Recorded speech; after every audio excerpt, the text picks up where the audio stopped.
Welcome back to the start of the second innings, in which Nepal will look to chase down a score of 100. Challenging one. I'd like to welcome back Davis into the comp box. Well, it's a comp shed. Yes, good afternoon, Ivan. Good to be back. What do you make of the innings so far and the state of the game at the moment? I think it was, for me, a tale of two innings. In one, felt that Hong Kong were very dominant in that first half of the inning. Then later on were pegged back by Nepal to only get themselves to that 104 mark. At one point, it looked like they would be looking to try and get that 130 mark. They've fallen clearly more than 25 runs short of that total. But otherwise, I think 104 runs on the board will be a bit of a challenging total for a side that Nepal is a side that has only gotten to that 3 in the tournament, and especially a side that has only picked up that one victory. They'll have to dig deep because also there's a morale factor at the moment. Rooted at the bottom of the table kind of saps any kind of morale. But if they can manage to summon, she starts with a big shot on that occasion. Will roll all the way to the boundary. That's the kind of start they need at the moment. Picks up 4 off half, very fast delivery. Could start their big hit from their big player, Kadka, opening the batting with a reason. Just look at that replay. Full delivery, asking to be hit, and hit it was. Kadka will know that she needs to score the bulk of the runs if Nepal are to get anywhere close to that 105 mark that they do require. But there is a bit of an uncharacteristic opening partner she has on the other end. Indubama is opening the batting alongside her. Nepal has continued to ring in a lot of those changes. Too many changes in between, especially the matches. Maybe from their point of view is that this is the time to try out many of their combinations and see what else could work in the coming fixtures. We see Samjana continuing to have very positive approach to the innings. She will like to stay a lot longer. If she carries on with that, then Nepal will have a genuine chance of pulling this one off. Yeah, like that good positive intent and start from Samjana Kadka. She'll know that she needs to actually get firing, get some runs here under her belt. But the smarter part for me from Natasha Miles is that she's deployed the long on fielder to patrol that region, brings in the short fine leg. Very well struck. Good hands there by Kadka. Doesn't get runs, but a clear sign of intent from the Nepalese batters. They intend to actually come down and hand down that 105. To put tremendous pressure on Ikra. She's already conceded 6 of her 3 balls so far. And that will also put pressure on the rest of the fielders. And what Samjana has done is force a more defensive field set. Creates opportunities for single. Telling you she's not thinking about singles. She's just going all the way to the boundary. Challenging the fielders on the rope on that occasion. Therefore, Mariam Baby manages to keep that to just 2 runs. But I continue to like the approach for me from Kadka. Like the fact that she's not looking to go deep mid-wicket, but looking to hit the bowler into that side screen. Goes right over mid-off. But yet again, more intelligence being shown by Natasha Miles. Brings in that third man fielder and asks long off to go down to patrol. So she's asking Kadka to hit it over those 2 fielders. I wish there could be a fly in the commentary box to pass a word or two to Kadka, not to hit to that bigger end. This time she leans on one knee, goes deep to deep. Ikra has been put under tremendous pressure. Bowls a full one. This time it's the first full toss I've seen that has gone for 4. And you see the pressure is telling from the first 2 shots and the aggression that Kadka employed at the start of the over. Reaping the rewards for her hard work. Very different returns here from Accra. But she's being put to the sword here by Kadka.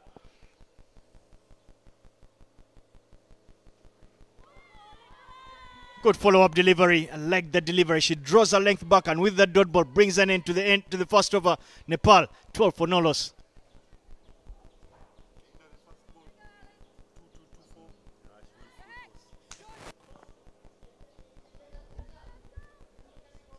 Samjana has applied a lot of pressure on Ikra and on Hong Kong, China.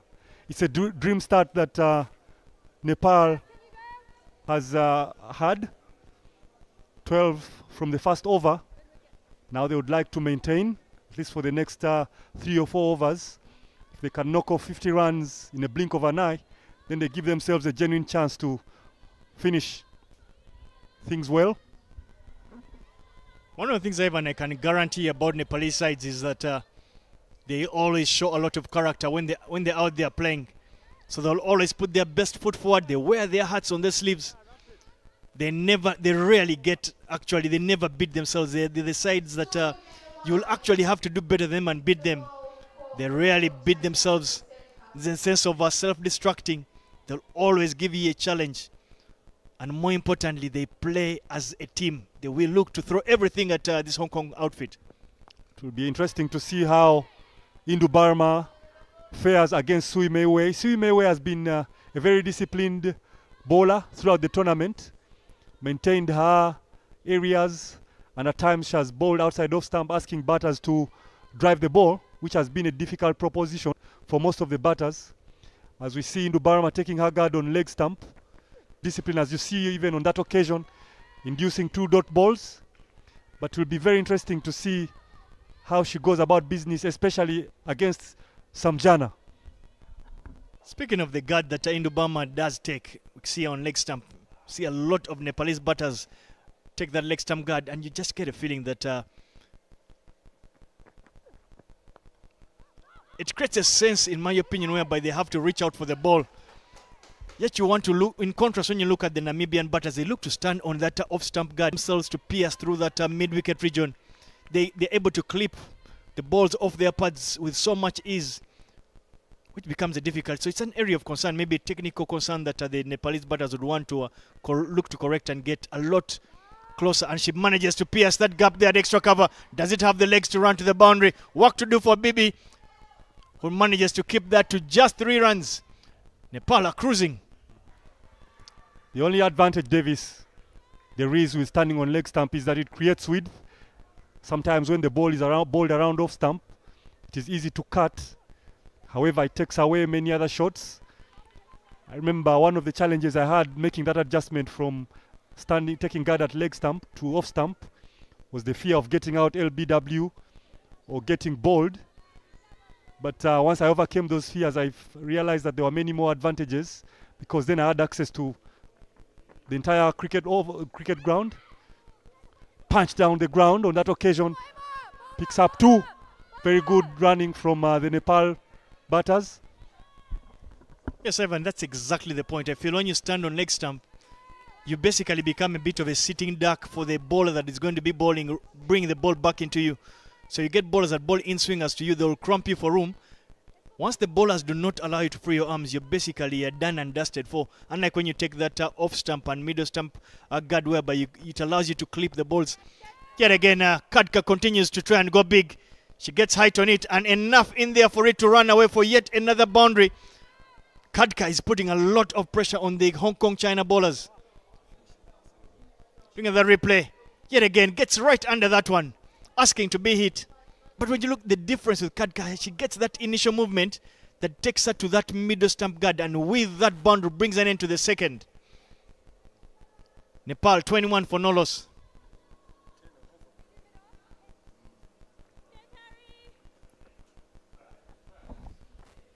Samjana Kadka has found a method that seems to be working for her at the moment. As we see a replay of the worship centers in Uganda, very large monuments, very large. As we were saying yesterday with Dennis, that most of the landmark buildings have been worship edifices. Shows the attachment of people with their faith, not just in Uganda but in many places around the world. Talking of the temples in Nepal. But we see the introduction of left arm off spinner with Kai. She will have a lot of work to do, ably backed up by her fielder there at deep mid-wicket, at short mid-wicket, doing the cleaning up. On the other hand, she has Samjana to contend with, but at the moment it's Indo-Burma on strike. Let's see the kind of support role that Indo-Burma plays for Samjana, to see if she can, in this particular campaign, if they can lead Nepal to another victory today. Good captaincy yet again from Natasha Miles, recognizing that the Nepalese batters want to get things going pretty quickly. Opting to bowl her left arm orthodox spinner take all the pace away from that one. You just get a feeling Chanka is very lucky to get her with that long hop, short delivery. Asking Indubama to have worked it anywhere on the ground, but Indubama can only hit it to mid-wicket for a single. See, Davis, that is the challenge that the left-handers pose, such that even if they bowl it short at times, if you want to pull the ball, you tend to be pulling it against the turn. That can cause all sorts of problems. And I like the field they've set for that ball, rather than the deep fielder being more square. She's more square rather than finer towards deep mid-wicket area. So even if you pull against the turn, the ball will tend to go exactly to that place where she has been placed. Run on. Wicketkeeper doesn't gather that, and there will be overthrows. Work to do for the fielders. The chase is on there. Mahek with Johnson, they're running after that one, and they manage to keep that in. The ball comes number 2 as Mahek puts in that hard work. And the batters managed to run 3 deliveries. Look at that. Hit straight to that fielder. Good work there by Natasha Miles. Run out opportunity. Batters caught in between, but the keeper unable to hold that in. Get over in what appears to be a semi-final clash, you would say, of sorts. That occasion, miscommunication, and then misfields. Everything went amiss on that occasion, but in the end, Nepal pick up 3 more runs. Drive down the ground by Indubama. Picks up a single. Makes what was already a good over turns into a good one. Pick up 5 from that over. It's 26 for no loss after 3.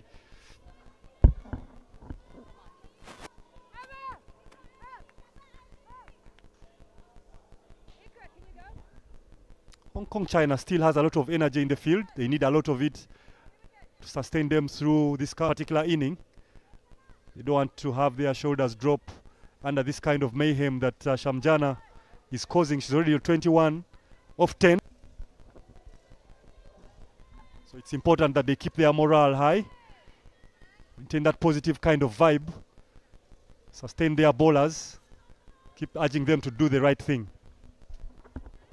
Slight change in the field set there by Natasha Miles. She brings the long off into the ring and sends that deep cow corner, you would say. They recognize that the Nepalese batters are looking to pierce the onside. Means that they've opened up the entire offside. If the batters can look to pierce it through there, 1 meter on either side of the fielders would easily be run away for at least 2 to 3 runs. Just get a feeling we are probably in for an interesting run chase here. Nepal will know that they need to send a very clear message that there are no pushovers in women's cricket. They sit at that 26. Viciously. Indubama setting up for the square cut. Back in, inducing a defense instead. But they will be happy with the start, the kind of start they've got. The Nepalese ladies. They would like to build up on it and consolidate their position. And Siu Mei Wei has been one of the few disciplined ladies bowling outside, in and around off stump there, asking batters to drive. Having noticed that there are many deficiencies in that department for most of the teams, she has maintained that line, and even we've seen that previous ball exactly in that same area. This time she bowls it straighter, asking cover to come into play.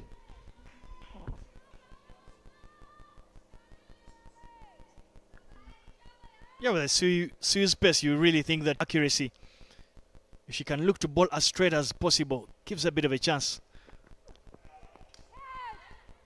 Indubama, this up strand got big, but doesn't get enough on it. Fortunately for her, the fielder is at long on, not at mid on, where she could have completed what might have looked like an easy chance. We see the positive intent is still fully inside the minds of the Nepalese batters. They're not letting go. It will be interesting to see how I think this is the first time she's facing her. Goes to the back foot, punches straight to the lady there. Short cover. Just get a feeling, whereas Khadka has put on an exhibition of hitting on the onside, She's looked very, very vulnerable, you would say, on her offside. Her offside game has looked the weaker end of her skill set.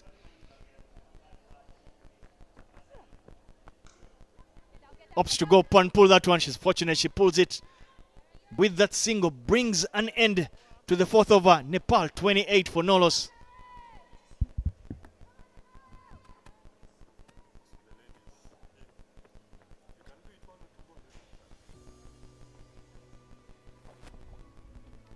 Very privileged to have seen a three-horned chameleon. I was asked where I spent time growing up. I have happened to see those things all my life growing up. The luxury. I didn't know it was a tourist attraction back then because it was a very common sight where we were. But nonetheless, when you come around, you can be able to see those. Remember a friend of mine who just came particularly to see the three-horned chameleon. And they say that they are only found in Uganda.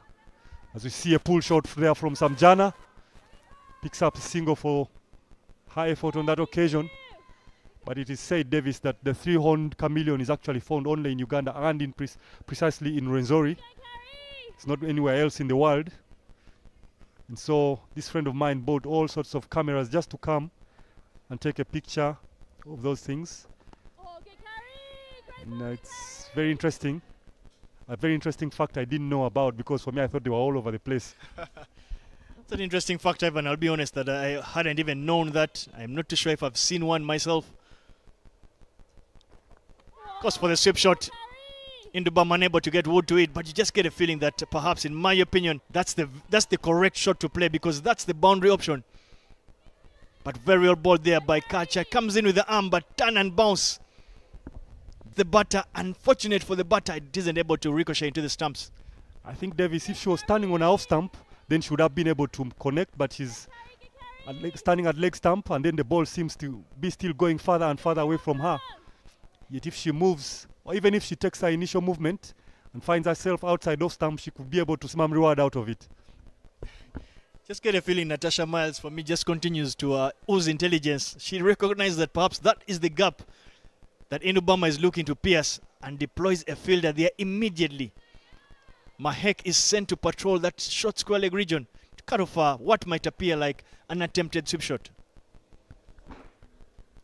And also we see Hong Kong China reining in, slowing things down. The last couple of overs, the run rate has come down from 12 where it was at the start of the inning. It's halfway now at 6.2. As we saw that last ball, Samjana playing it into the third man area, picking up two. Sorry, Indubama, my apologies. But Hong Kong China